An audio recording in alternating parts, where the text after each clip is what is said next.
Ratnagiri college of pharmacy Ratnagiri Ahmednagar या कॉलेजमध्ये मी pharmacy last year या शैक्षणिक वर्गात मी शिक्षण घेतले। माझं नाव कासोळे जयरामराव साहेब। सर, माझा एक मुद्दा असा आहे की आम्हाला इंटरनल मार्क्सची धमकी दिली जाते। मागच्या सेमला मला 5 आणि 6 मार्क आहेत।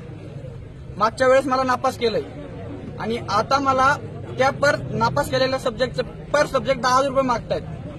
सर, मला सांगा, मागच्या वेळेस जर मला चांगले इंटरनल मार्क दिले असते 17, 18, 20, 25 पैकी, मी नाही म्हणत दुसऱ्यांसारखं मला 25 पैकी 24 द्या, 23 द्या, पण कमीत कमी 15, 16, 17 एवढे देऊ शकता ना। काही ना सर, 25 पैकी 25 मार्क आहेत का? फक्त ते व्हॉलंटिअर मध्ये म्हणून का? मार्क कशामुळे कमी झाला? त्यांनाच विचारा किती सेशनल होत नाही, काही नाही होत। कुठल्याच बेसवर मार्क कोणत्या बेसवर येतात ते सांगा म्हणा। सरांच्या पुढे करतात।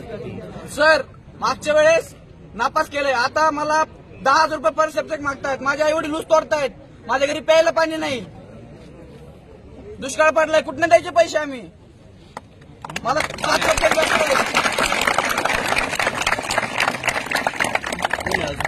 सर, माझे 7 सब्जेक्ट बॅकलेत, 70,000 कुठनं द्यायचे?